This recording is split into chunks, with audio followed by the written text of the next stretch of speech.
Hey there, friends. This is Praying Medic, and this is my QAnon update for Monday, January 29th. This video will cover posts from QAnon from January 26th through today, January 29th. Q has not posted anything today, so I think we're safe, and let's get started with Q's latest posts.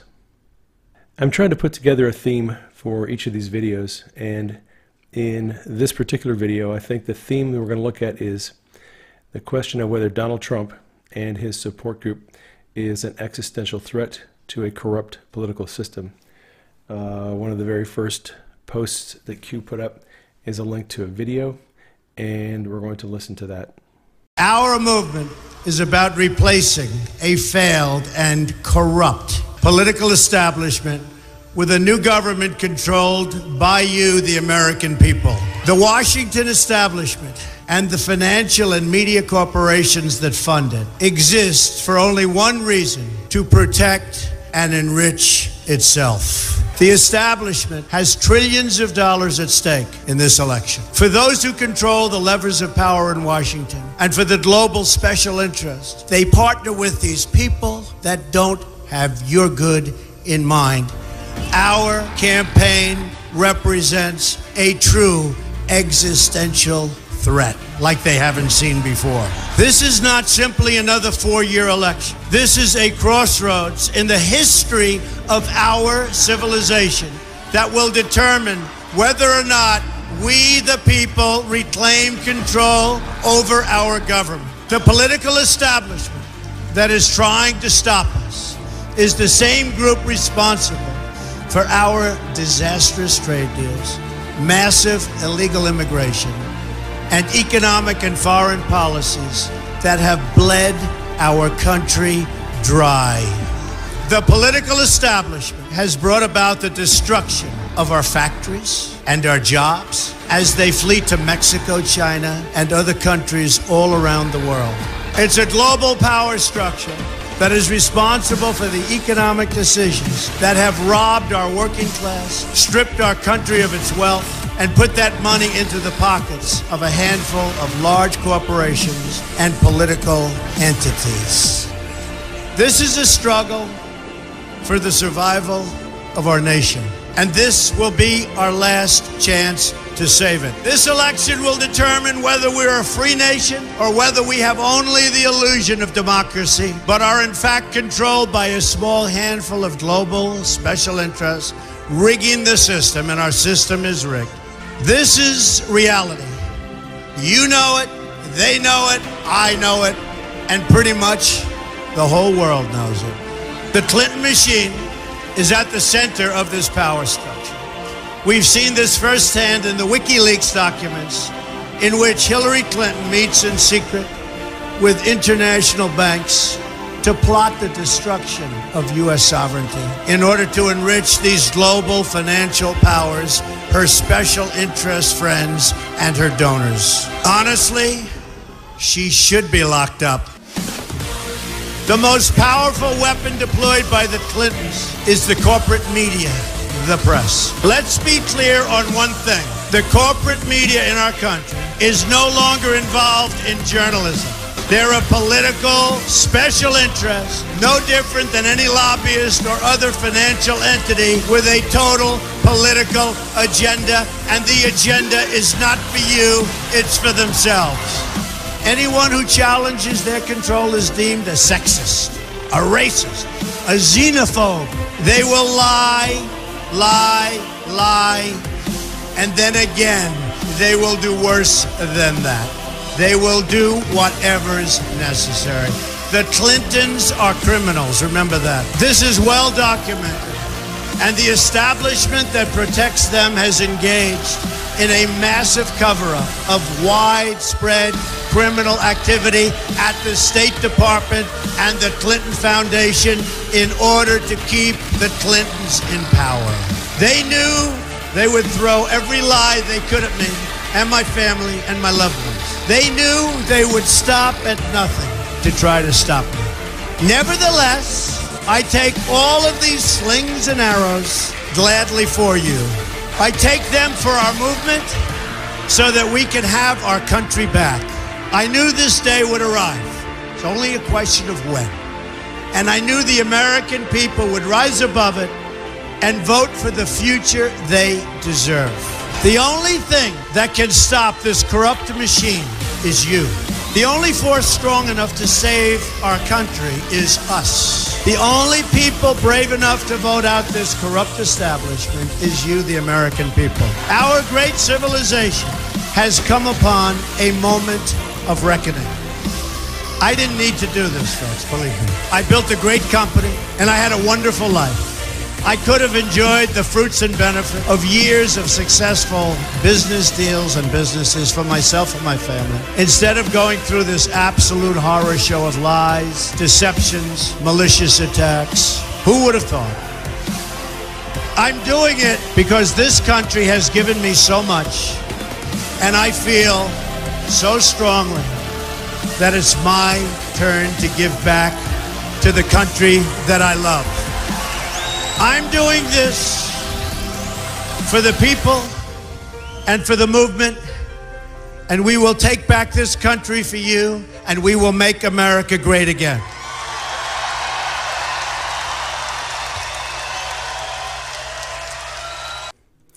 What I took away from this video is the fact that Trump and his administration and his team, the military team and the generals, represent an existential threat to the corrupt political system. They know it, Trump knows it, and they're locked in a battle to the death, and only one of them is going to walk away. All right, let's go to the next Q post. Read slowly and carefully will become critically important in the coming weeks. Continue to track those who are resigning across all platforms. Where there was once darkness, there will now be light. And this regards the executive order that the President signed on December 21st that gives the Treasury Department permission to seize the assets of people and organizations that are involved in serious human rights abuse and corruption. If you need a refresher, my friend Galactic Red Pill did an in-depth review of the executive order. There's a link to it on my Twitter page if you go to my Twitter timeline and look for this, or if you find it in the Thread Reader app, you can click on the link, and he does a nice job of going into detail about the executive order, what it means, and then he covers the annex and the people that are listed in the annex. So Q has tied the executive order to the resignations of people in corporate America and people outside of the United States. Some are in the mainstream media, some are in social media. So he's asking us to keep track of those. And we might as well talk about one resignation right now, and this is not in the media or in corporate America. We just got news that Andrew McCabe has resigned effective immediately, which is today, is Monday. And this is a breaking story. They're still developing all the details on it. I've heard reports both that he has resigned. I've also heard reports that he has been removed by Christopher Wray, the FBI director.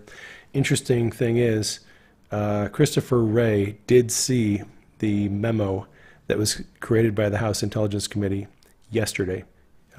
So Chris Wray saw the memo, and on Monday, Andrew McCabe is no longer with the FBI. All right, next, Q turns our attention to the Council on Foreign Relations. Note there is a delta symbol on the end, each end of the title here. And Q has used that to signify different things over the time that he's been posting. He provides a link to a Wikipedia article on the Council of Foreign Relations and tells us to look at the people that are on the Council of Foreign Relations, make note of who they are, and look for them to be resigning in the coming days. Interestingly, Julian Assange tweeted out a helpful graphic the same morning that Q posted, showing the spiderweb of connections the Council of Foreign Relations has to the mainstream media and its connections to the Bilderberg meetings and the Trilateral Commission. Here is a little better view of that.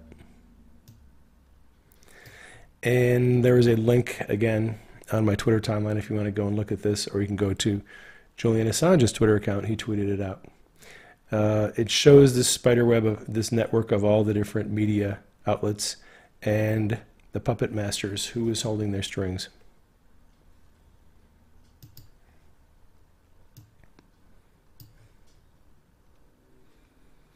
So in this next post, this is going to answer a question some people have, and that is whether a U.S. citizen is legally allowed to be detained in a military prison the way foreign citizens would be if they were an enemy combatant in a war.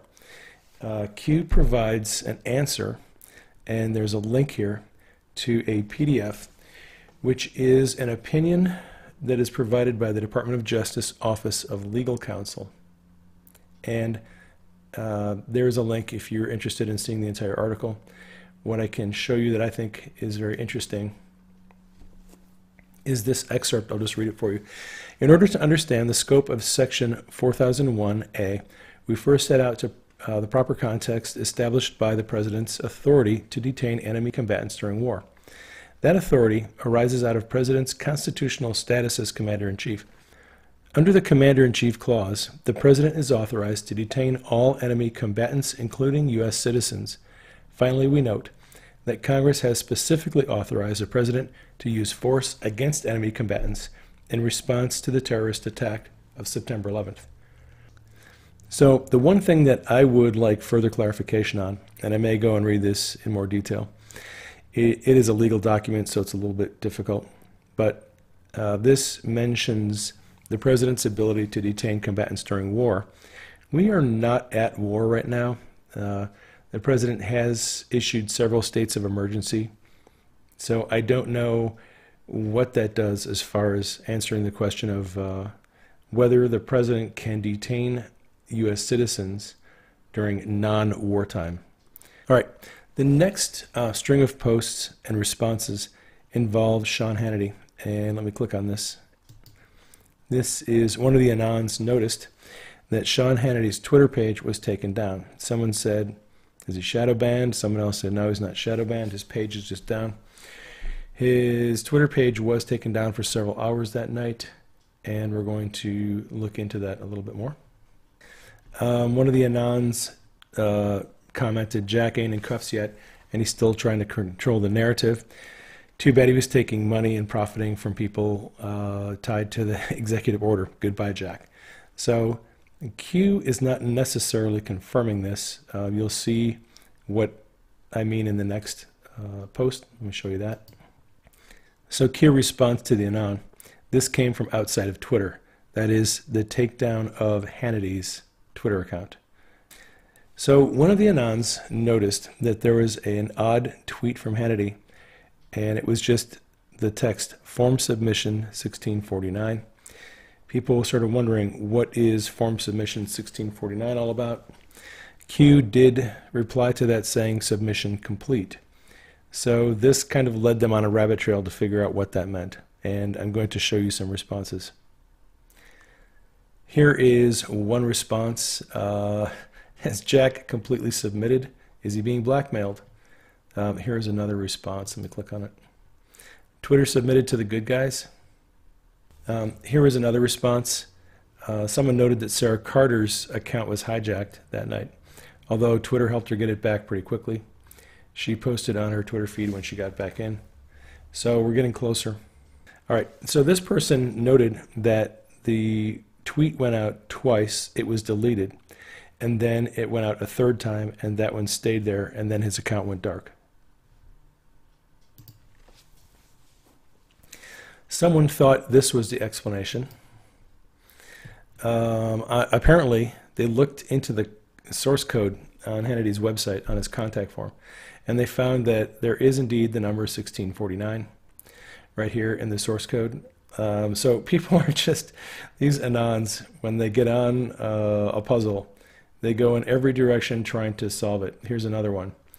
Form submission 1649 tweet, which has resulted in the suspension of Hannity's account, was a reference to the power struggle within the English Parliament in the years after the English Civil War. To try King Charles I for high treason, Hannity was using it to send a message. No, I don't think so. All right. So the cool thing is, if you keep guessing, eventually Q will give you a confirmation. And one of the Anons tweeted this. Let me click on it. All right. Form 1649, false imprisonment. Was Hannity sending out an SOS? This was retweeted by Q, and let me show you a closer image so you can read it.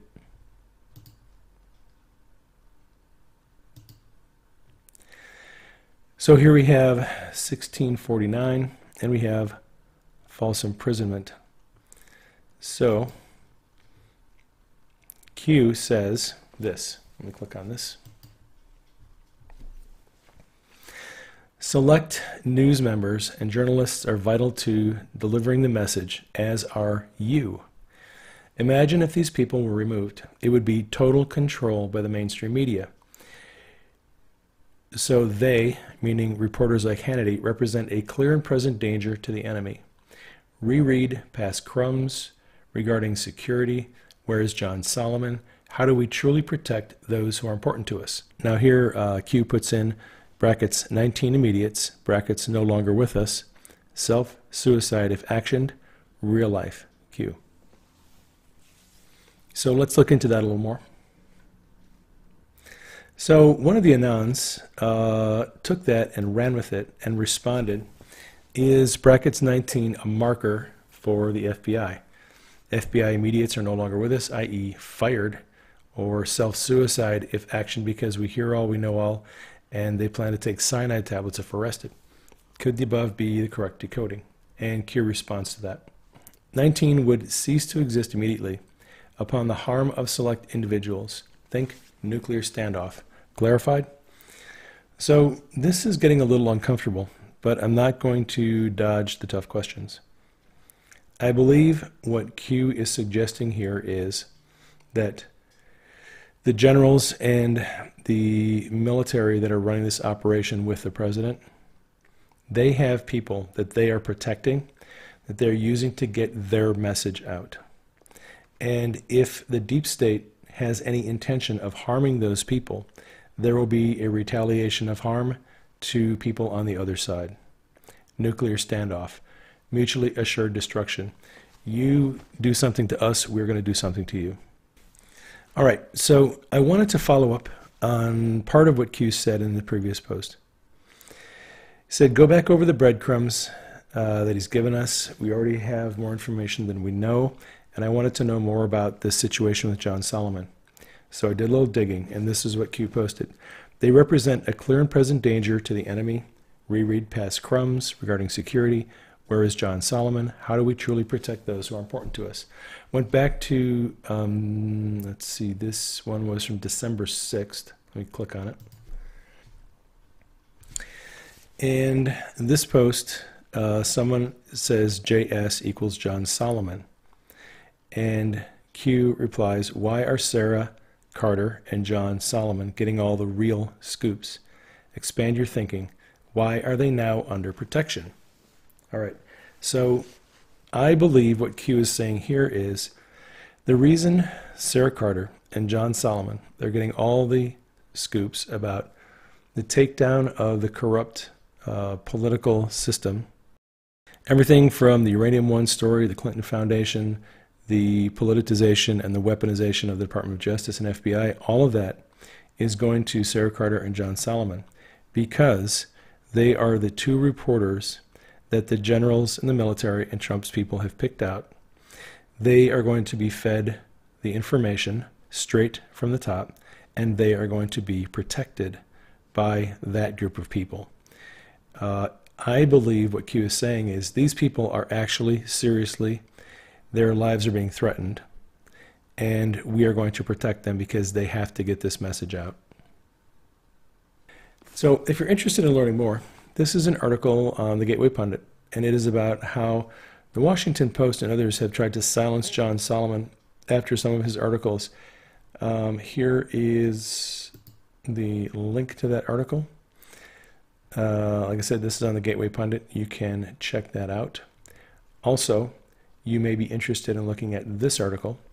This is a Washington Post article. Staffers at the Hill press management about the work of Solomon. So Solomon's getting a lot of pushback on his reporting. They don't like what he's doing, and there's a reason why they don't like what he's doing. This would also explain the hit pieces and the accusations against Hannity, because the deep state and the corrupt media want to shut these people up. They want to discredit them so that no one believes their reports, and if possible, they'd like to see him probably put in jail or injured or dead. So all reporters get a little bit of negative publicity, but there's a reason why people like Hannity and Solomon are getting their negative publicity. The next post, let me click on it and we'll read it.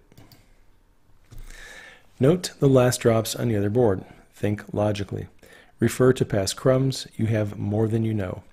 Do you expect Hillary, George Soros, and Obama are going to stand in a public courtroom with potentially crooked judges and tainted liberal juries?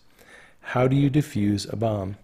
Knowledge of which wires and strings to cut. So what Q is getting at here is there is a reason why there's all this talk about these people being tried in a military courtroom rather than in a civilian court, because with liberal judges and juries and the media, it's going to become a circus and very difficult to get a fair trial. If they move it to a venue under the Uniform Code of Military Justice, it's a different story. And it sounds like from what Q has posted already that that is a perfectly legal way to deal with it. All right, this is a post from a Brit Anon. I'm just going to read it to you. Hi, I'm British, and I've been on the Trump train for about a year and a half. Like most people, when I first heard Donald Trump was running for president, I was very skeptical. Gee, I was kind of skeptical too. But then something magical happened. I watched one of his rallies, and I saw the look in his eye, the words in his tongue. He spoke about draining the swamp, and I didn't care for politically correct nonsense that's killing society. He bellowed words, America first, and it was glorious. Now, this is a Brit, by the way. The moment that 100% solidified in my mind that Donald J. Trump was legit was at the New York dinner, where he and Hillary had to make a speech in front of the elite. I remember Mr. Trump insulting them to their face. The look on their faces was something I'll never forget. He has had the MSM attacking him 24/7 and still stands strong. Immigration is down, black unemployment is down, Hispanic too, and let's not forget how the value of the US dollar is skyrocketing. I think President Trump is the greatest person to have walked this earth, and so are persons like Q, who have been working in the shadows for good of all. Godspeed, everyone. Godspeed. On a side note, any chance after USA has been uncorrupt, can you maybe sort out the UK? We are hurting bigly. And Q responds, and let me go to that post. May is neutralized. MI6, SIS undergoing house cleaning. Queens, monarchs seeking shelter. Patience. These people are stupid. Q. So Q here is confirming that there's already been work done in the British intelligence community, in the British Parliament, and the royalty. They are all soiling their underwear and seeking shelter, and that our British friend need not worry that this is going to be a global removal of corruption. Next post. So one of the Anons, they're just joking back and forth. Hey Q, you're killing me. Took a sleeping pill a couple hours ago, and now I'm guzzling coffee to fight it. God bless you for this amazing work that you're doing. Q responds, nobody's sleeping tonight. Let that sink in. Q. These were posts that were going out the night of the 26th, early the morning of the 27th. There was a lot of posts that we have to cover. So they're taking it all in good stride. All right, next Q post. Time to play, dopey. Black Forest. All right, well, what is that all about? Let me show you this tweet, and maybe it'll make sense.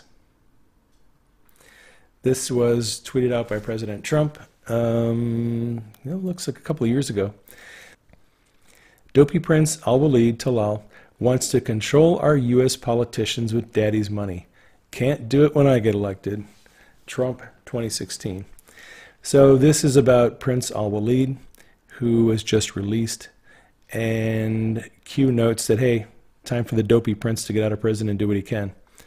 There's a reference to Black Forest. I'll get to that in a minute. But first, here, Trump makes a very interesting observation. Wants to control our politicians with daddy's money. So here Trump makes a very interesting observation, which is one of the things Q has been telling us about for a long time, that the Saudis have been controlling our politicians with their money. And Trump plans to put an end to that. That was the whole deal with the roundup of the Saudi princes, freezing their assets. It would cut the financial strings to our politicians in Washington. And a reference to the Black Forest. I'm just going to go out on a limb here. Disney sometimes uses the Black Forest as a kind of a meme for a frightening situation. Now that Al-Walid is out of prison and out of money and has had his network taken down, he is going to be facing a completely different lifestyle. And I think Q is just taunting him a little bit. All right, this is the next post. I'll just read it to you. D in brackets. And that stands for the dopey prince Al-Walid. So as I'm reading this, just think about that. Twitter % owned. Other ownership stakes in the U.S. What happens if seized? Who controls? Who controls the controllers? Executive Order 1221. New puppet master. Direction. Not deal. Hostage. No choice. Think others. It's what you don't know. So here Q seems to be saying that there's pressure and leverage being put on Al-Walid, and that he has a new puppet master, and they are going to force him to take a different direction with his assets, whatever he has left, or whoever is now controlling the interests that he had invested in previously. I'm going to show you a response by one of the Anons that I think is just brilliant. So I'll just read it to you. It's a little difficult because there's so much text. So this Anon said, according to other Anons, he owns 30% of Twitter. I see 5.2% in an article from 2015. Also has interest in Facebook, Google, Citigroup Bank, and more. And we do know about Citigroup. Al-Walid was a major holder of Citigroup. That was how he set up Obama's cabinet. I remember reading an article where Citigroup gave President Obama a list of people that he would appoint as his cabinet, and that came straight from Citigroup, and Citigroup is owned by Al-Walid. So, continuing. What happens if seized? It would be forfeited to the U.S. Treasury. Who controls? CEO or a receiver appointed by the government if it's been forfeited. Who controls the controllers? Laws in the U.S. govern CEO and receivers as well as the president. Executive order has to do with seizing the assets of the traders in the U.S. New puppet master. Dopey has been extradited to the West, to the United States. Not a deal. Dopey had a mugshot. He was not released. Right. So let me talk about that a little bit. So a lot of people have been wondering why some of these individuals have been arrested, they have an arraignment, and then they let them free. Well, one of the things that happens when you take a criminal and you interrogate them, you get them to tell everything they know, you get them to maybe plea bargain, you get all of their testimony, and then you release them. They go back out into the community, and they're talking to their network, their people, and the people know that they've been in talking to the cops. And their network is now freaked out because they don't know what that person said to the cops. Did they rat me out? Have they rolled over on me? Am I going to be arrested next? It creates a little bit of fear in the network when someone who is part of your network has been in, they've already talked to the cops, and they come back to the network. Now you don't know if they're lying. You don't know what is really happening. So there's a little bit of psychological warfare going on in allowing people to be released after they've been in custody. All right. So let's move along. No choice. He has admitted to planning the Las Vegas incident, so it would be a death penalty. Oh, right. So Al-Walid actually owns the top, I don't know, 4 or 5 floors of the Mandalay Bay Hotel. And evidently, while he was in custody, they were asking him about what happened at the Mandalay Bay. This Anon says he's admitted to planning the Las Vegas incident. That is interesting. I've never heard that before. Who else was involved in Las Vegas planning and execution? The rabbit hole is deep. So this is just an example of the kind of connections that some of these Anons put together. And I'm not saying that all of this is accurate. I'm just using this as an example of how to think when Q is asking these questions. All right, so let's move along. Next post was at 10:09 a.m., the morning of the 27th, and it makes reference to a tweet that the president had sent out a few hours ago. Catch and release, safety and security. Coincidence? Have you learned how to read the message? So here is a tweet by the president. Thank you to Brandon Judd of the National Border Patrol Council for a strong statement on Fox and Friends that we need, very badly need the wall. We must also end loophole of catch and release and clean up the legal and other procedures at the border now for safety and security. So Q is making a connection here, and all I can see is that it's to stress this need for safety and security. Q has been stressing it, and the president has been stressing it. Actually, I just listened to the press conference by Sarah Huckabee Sanders, and she has been stressing the exact same thing, safety and security. I think that's going to be the theme of the president's State of the Union address, if I'm not mistaken. You're going to see that theme coming out this week. All right. Next post. Read this to you. Chatter is exploding. Change of narrative will be required. Brackets -4 to -5. Public to awaken. Brackets mass start. Sleeping pill reject. Op Mockingbird failure. Fake, and that's an arrow. Real. Blind arrow 2020. Kill _chain. Where we go one, we go all. Q. So let me go to my next tweet here. So one thing to observe, sometimes this little greater than or less than sign is actually a greater than or less than. In this case, I think it's just an arrow. And in many of the posts in this particular series, it's just an arrow. And it's asking us to look at the change from what is fake to what is real. Fake news is being replaced by real news. The blind are going to see 2020. I think all that's referring to is that as the fake news media is exposed, as the deep state is exposed, as people resign and step down in shame, we are going to see the fake news be replaced by real news. And the people who have been blind for a long time are going to see the truth. All right, next part. Kill chain was originally used as a military concept related to the structure of an attack on the enemy. Consisted of identifying the target, dispatching the force to the target, decision and order to attack the target, and then finally the destruction of the target. So I think all Q is saying here is we have implemented the kill chain. We have decided that we are attacking, and you're going to see the targets being taken down. And again, Andrew McCabe resigned today. So targets are being taken down as we speak. All right, so this next post, one of the Anons noted that Julian Assange had posted a video where Joe Biden was at a Council on Foreign Relations event bragging about how he had manipulated the judicial system of Russia. And there is a link to a video. And I went over for, I guess, the 12th, 13th time to Kyiv, and I was supposed to announce that there was another $1 billion loan guarantee.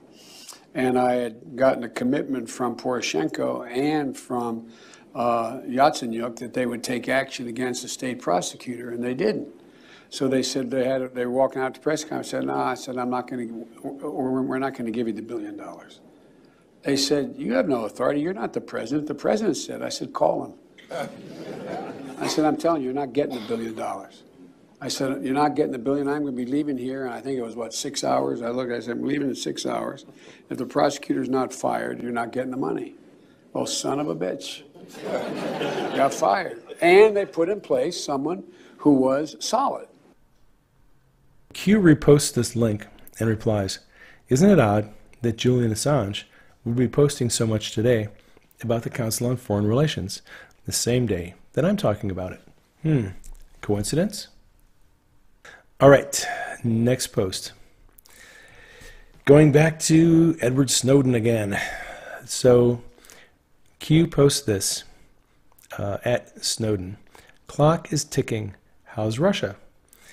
Brackets, Mr. Contractor. Freedom of the Press, John Perry Barlow. There's a link to Freedom of the Press website. Secure Drop, brackets, whistleblowers. Secure Drop, clowns in America. Nobody is safe, Q. So let's break this one down. Q notes that the clock is ticking and asks Snowden how Russia is, and notes he's a former NSA contractor. There have been several posts that opened almost exactly like this in the past. So Q is continually bringing this thing up. Hey, Snowden, how's Russia? Clock is ticking.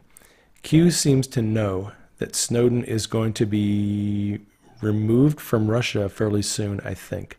That's how I'm interpreting that. All right, so then Q brings up John Perry Barlow, who was a co-founder of the Freedom of the Press, and he puts a link in there. All right, so looking a little bit closer at this, Secure Drop, whistleblowers, Secure Drop, clowns in America. Nobody is safe. If you go to Freedom of the Press, their website, go to the bottom and you'll see Secure Drop project right here. It's an app that you can use to securely drop information if you are someone inside the intelligence community and you want to get it to someone like Julian Assange and you want to be a whistleblower. What Q is suggesting is that this once safe place for whistleblowers was taken over by the CIA, and when you drop your information, you're not giving it to safe and secure people anymore. You're giving it to the CIA, and they may not want you to be so safe anymore. So next, an Anon posts about the death of James Dolan, who is co-founder of Secure Drop. Here's an article. Let me go to that. He died at the age of 36 of an apparent suicide. Co-creator of the WikiLeaks used Secure Drop. He was found dead January 9th. Apparent suicide, 36 years old. His partner, Aaron Schwartz, who was a co-creator, was also found dead in 2013 of an apparent suicide when the U.S. government tried to prosecute him. So what they're getting at is they're playing, the people in the intelligence community are playing for keeps. And I think Q is hinting that these deaths are probably not suicides, that these people are being taken out by the CIA because they are a danger. So here is one of the Anons' response to all that information. And Q responds to it, spooky Q, happy hunting Anonymous, set the truth free. All right, so in the next section, I want to tell you about a dream that I had last night. I woke early this morning, and in the dream, I was watching a large group of people. They were like congressmen and people in law enforcement, I think. They were building a chain of evidence to convict an individual or a group of people, and I don't know who these people were, the ones who were going to be convicted. I don't know if it was Hillary or if it was anyone else, but I saw this chain of evidence, and it consisted of things like bank statements, court filings, public statements people made, testimony in congressional hearings. The chain was challenged at some points, but the ones who were building the chain always managed to refute the objections with more evidence. They just kept building and building and building this chain of evidence. So what does that dream mean? Well, I think that it means it's a promise and a warning. It's a promise that the evidence that's needed to convict the corrupt players in all of this exists, and it is being assembled and put together. So all the people needed to bring it all together, people in the House Judiciary, people in the Senate Judiciary, in the House Intelligence Committee, people inside the FBI and DOJ, in the White House, They're all working together to bring this chain of evidence and assemble it so they can take all these people down. But there's also a warning that the guilty are trying to destroy and hide the evidence. Hillary and her compadres destroyed phones and erased hard drives in order to hide evidence. FBI says it lost text messages. Recently, the NSA said it lost a lot of data that went back to the Bush 43 administration, involved the legal surveillance of U.S. citizens. And more recently, the Department of Justice has begged the House Intelligence Committee not to release the memo. All of these things are an attempt to hide evidence of crime.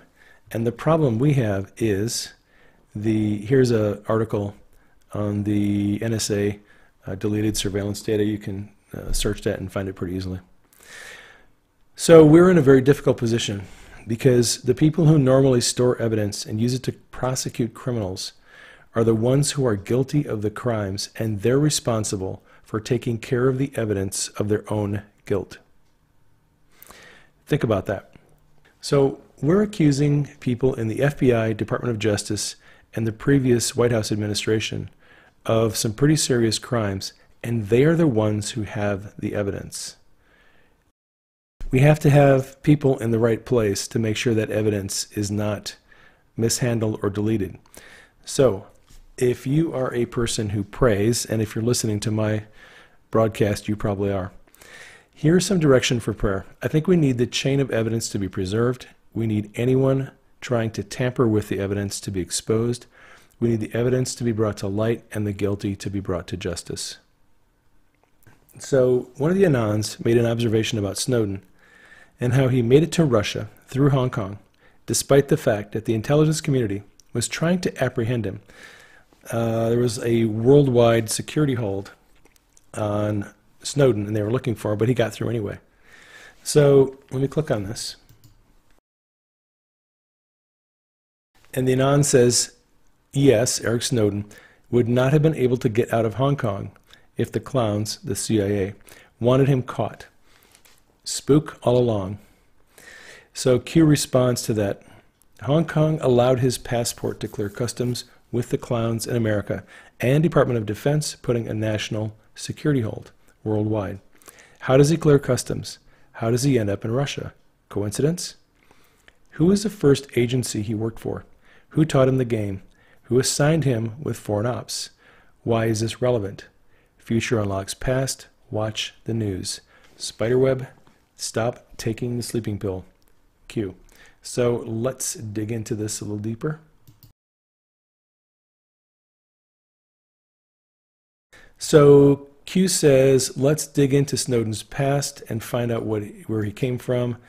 As we suspected, he actually did start out with the CIA. And that is what Q is saying. Look, he started out with CIA. He is probably been working with the CIA the whole time, even though he was an NSA contractor. His allegiance, I think, is to the CIA. Moving along. So Q reposts his previous post and then responds to it and asks some questions. And click on this and we can look at them. Who controls HW? I'm interpreting that as Hollywood. Who really controls Hollywood? Whenever Q asks a question twice, there is a public narrative and there is a private narrative that is a real story. Why are movies made to glorify past true events? So if you didn't think this was Hollywood, now you know it's Hollywood because he's talking about movies. Why are movies made to glorify past true events? Okay, true is in quotation marks. What does that mean? Maybe the events aren't true. Maybe we've been told that they're true. Maybe Hollywood is making movies to glorify them so that they become part of our culture, so that everyone believes them to be true. Hey, I saw the movie about this. I know it happened because this is based on true events, right? So the entire culture, the whole country thinks they know what happened. And once it's become a movie, people think, well, that has to be the truth because, you know, we saw the movie. What is a psyop?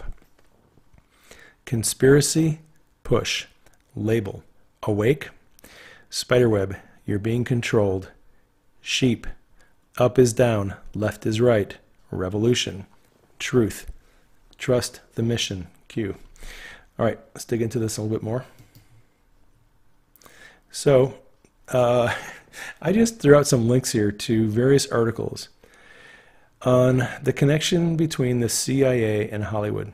So this is an article revealing how the CIA has kind of infiltrated Hollywood, and this is another article. This is in the Atlantic, how the CIA hoodwinked Hollywood. This is another article, covert operations, how the CIA works with Hollywood. And here is another article, Washington, D.C.'s role behind the scenes in Hollywood. Goes deeper than you think. This is Independent UK.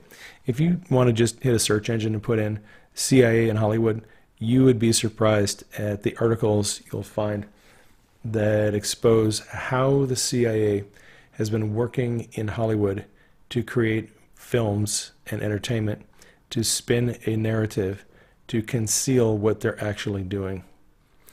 So that is what Q is getting at with this.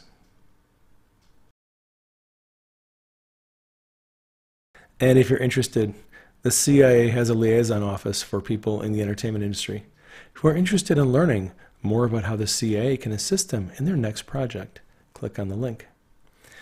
So Q asks, what is a PSYOP? I'm going to read this to you. Psychological warfare or psychological operations, any action which is practiced mainly by psychological methods with the aim of evoking a planned psychological reaction in other people.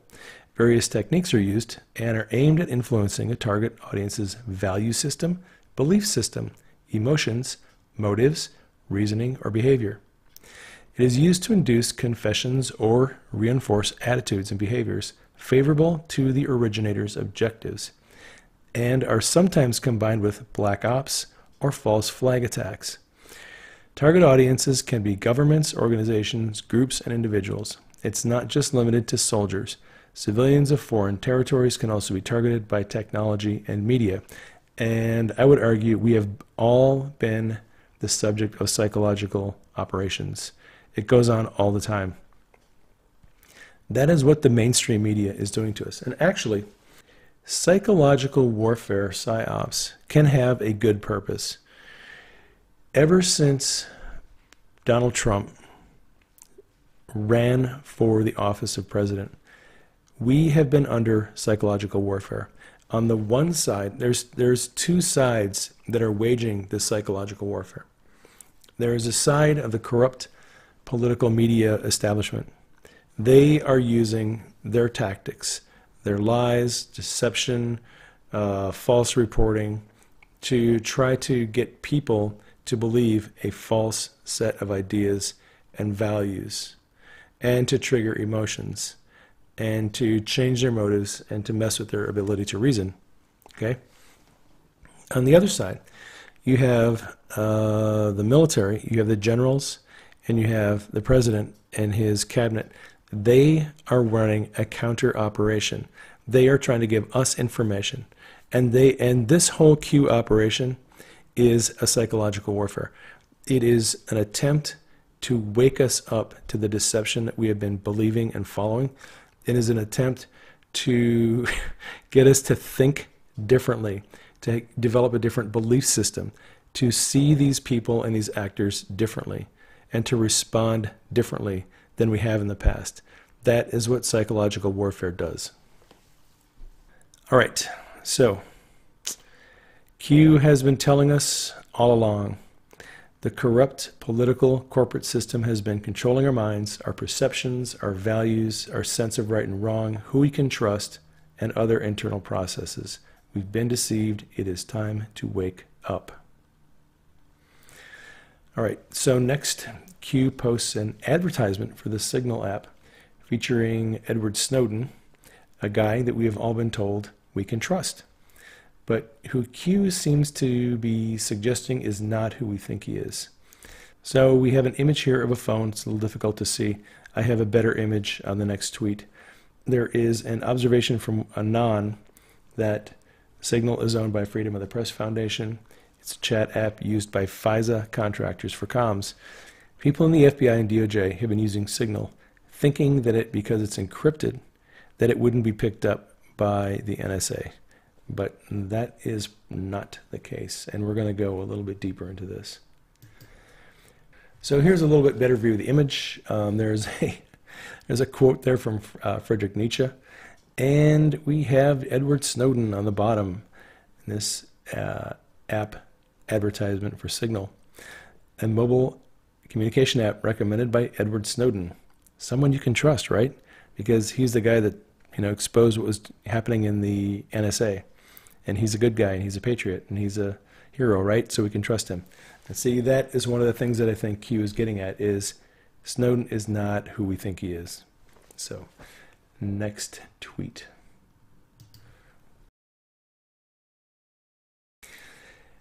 Now we get to talk about Julian Assange. So, in this discussion, Q has been comparing Julian Assange and Edward Snowden. Two people who have similar skill sets, but they have very different motives. They have a different way of doing what they're doing, and they are perceived differently by the public. So in the mainstream media, Assange has been accused of being a criminal. There's rape charges against him. There's all these other charges that have been brought against him. And the charges have proven to be phony. He has pretty much been able to debunk all of them, and at this point I think all of the charges have been dropped against him, even the ones in the UK, although they're still contending there's a problem with his bail. So the media and the deep state has done everything they can to smear Assange and make him look like a bad guy. All right, what does Assange do? Assange takes information that is leaked to him and he publishes it. He doesn't do anything illegal. He's not stealing information. He's not hacking. And he's not working for an intelligence agency and walking out the door with classified information. He receives information from others and then he publishes it. All right, now we're going to go on to Mr. Snowden. So Snowden was an NSA contractor, previously worked for the CIA. Snowden had an oath of office to uphold, and he took information from the NSA and leaked it outside. So Assange and Snowden are working opposite ends of the spectrum. Assange is a publisher, Snowden is a leaker. And what I see Q getting at is the fact that Snowden has done his leaking of the NSA's information as a way to give the CIA a leg up and an advantage, a way to discredit the NSA because the CIA wants preeminence over the NSA.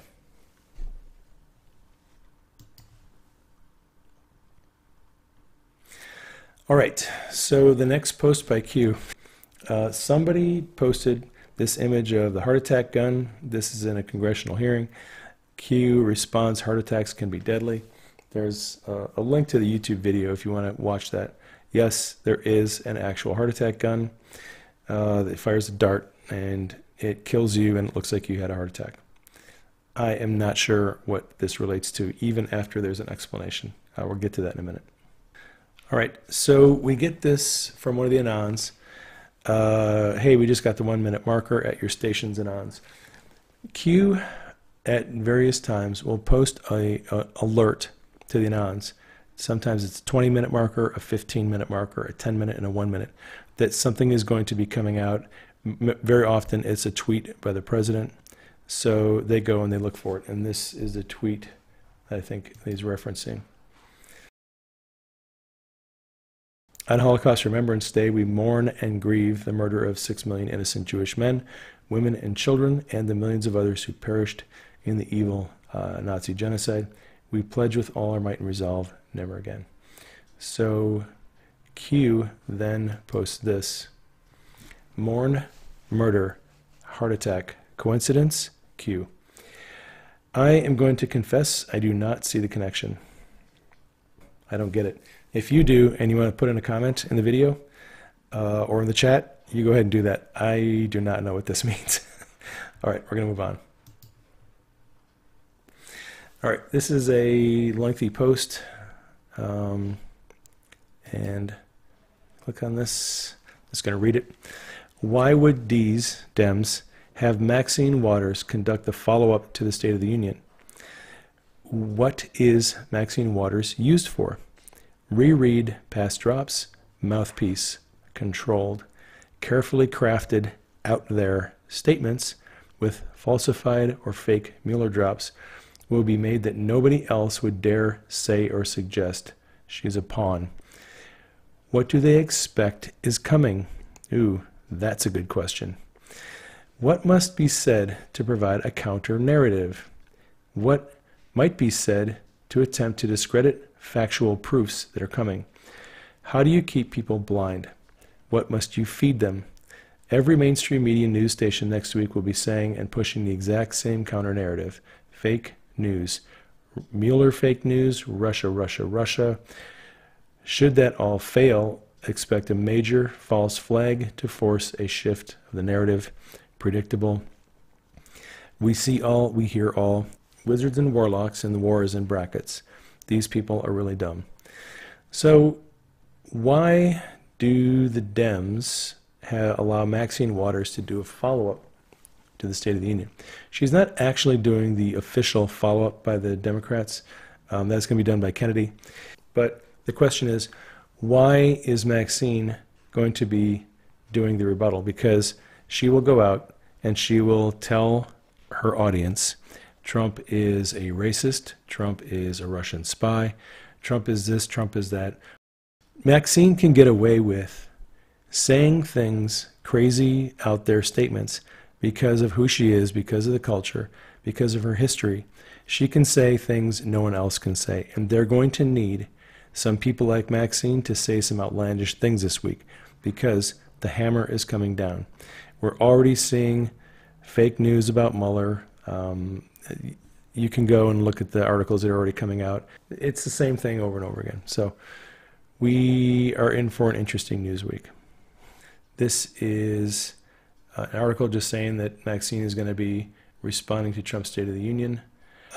Q then posted a link to a video, and it is it's about the military power. If you have any doubt that the people running this operation are military, this video will remove all doubts.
There are a number of reasons why Q may be posting these links to videos.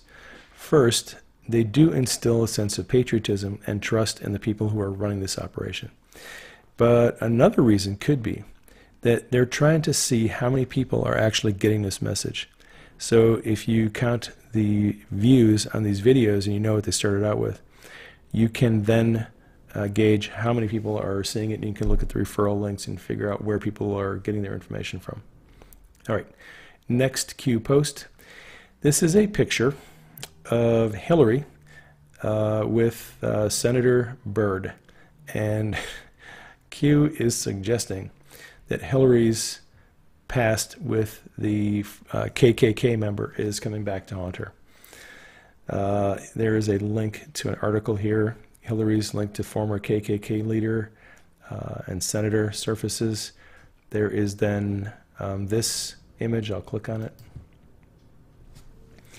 And this is a meme that people have seen before. The 13th Amendment abolished slavery. 100% Republican support. 23% of Democrats voted in favor of it. The 15th Amendment, which gave everyone a right to vote. 0 Democrat support. 100% Republican support. 14th Amendment. 94% Republican support. 0% Democrat support. And on Obamacare, the Dems voted 86% for Obamacare and 0 for Republicans. So the question is, why do black Americans trust their leaders if they've done such a poor job over the time of history? Why do they continue to support these people? How do you reconcile that? And we have this video, which is Hillary Clinton years ago talking about Robert Byrd. And you should probably listen to the video. It's insightful. Today, our country has lost a true American original, my friend and mentor, Robert C. Byrd. Senator Byrd was a man of surpassing eloquence and nobility, and I will remember him for many things, but most of all, for a heartfelt comment he made to me in the dark days following the attack on our country on 9/11. My state of New York was reeling, and we were scrambling to provide support and relief. Think of me as the 3rd senator from New York, he said, and he meant it. Thanks to the leadership of Senator Byrd, who chaired the Appropriations Committee, New Yorkers and Americans got the help we needed. I will never forget his devotion and his friendship in that critical time. It is almost impossible to imagine the United States Senate without Robert Byrd. He was not just its longest serving member, he was its heart, its soul, and its historian. So Q then posts a link to a video, which is Hillary Clinton talking about super predators and bringing them to heel. But we also have to have an organized effort against gangs, just as in a previous generation we had an organized effort against the mob. We need to take these people on. They are often connected to big drug cartels. They are not just gangs of kids anymore. They are often the kinds of kids that are called super predators. No conscience, no empathy. We can talk about why they ended up that way, but first we have to bring them to heel, and the President has asked the FBI to launch a very concerted effort against gangs everywhere. Define heel of a dog, follow closely behind its owner. The suggestion here from Q is that Hillary and her people have used these super predators, quote unquote, in ways that serve their needs. There has been a suggestion that MS-13 members killed Seth Rich. Actually, Q has alluded to that in previous posts. So, you know, that's what Q is getting at, is the fact that these people that Hillary talks about disparagingly, they actually use them. Next post is a link to a Tucker Carlson video where Tucker asks people to reconcile the fact that Maxine Waters lives a very lavish lifestyle in a very rich neighborhood in a large mansion and has been doing that on a representative's salary. How do you reconcile that? Well, since we live in a world, excuse me, where pro wrestling references are now the very same thing as violent threats, One wonders what to make of remarks that California Congresswoman and progressive hero Maxine Waters recently made about HUD Secretary Ben Carson. During a speech on Saturday in New Orleans, Waters said that when Carson appears before her congressional committee, quote, "I'm going to take his ass apart," Quote, "Carson knows nothing about the mission of HUD," Waters continued. "He doesn't care about people in public housing. He believes that if you are poor, it is your fault. And he doesn't know the difference between an immigrant and a slave," whatever that means. Now, we've mocked Maxine Waters before in this show, but we should take her seriously on this subject. Congresswoman Waters is a confirmed expert on the question of housing, especially her own housing. Consider where she lives. In a 6,000 square foot, $4.3 million mansion in one of the wealthiest neighborhoods in Los Angeles. Now, how'd she afford a place like that after having spent the last 40 years working in government? We'd hate to speculate. How does she keep getting reelected despite not living in her own congressional district? No clue there either. The district Waters actually represents in Congress has the second highest percentage of African American residents in the state of California. Now, the neighborhood where Waters actually lives is just 6% black, or as she might put it herself, if she didn't live there, it's segregated, like 1950s level segregated. And as we mentioned, it's really, really rich. So how did Maxine Waters pull off a housing coup like that? Who knows, but it almost qualifies her to be HUD Secretary herself.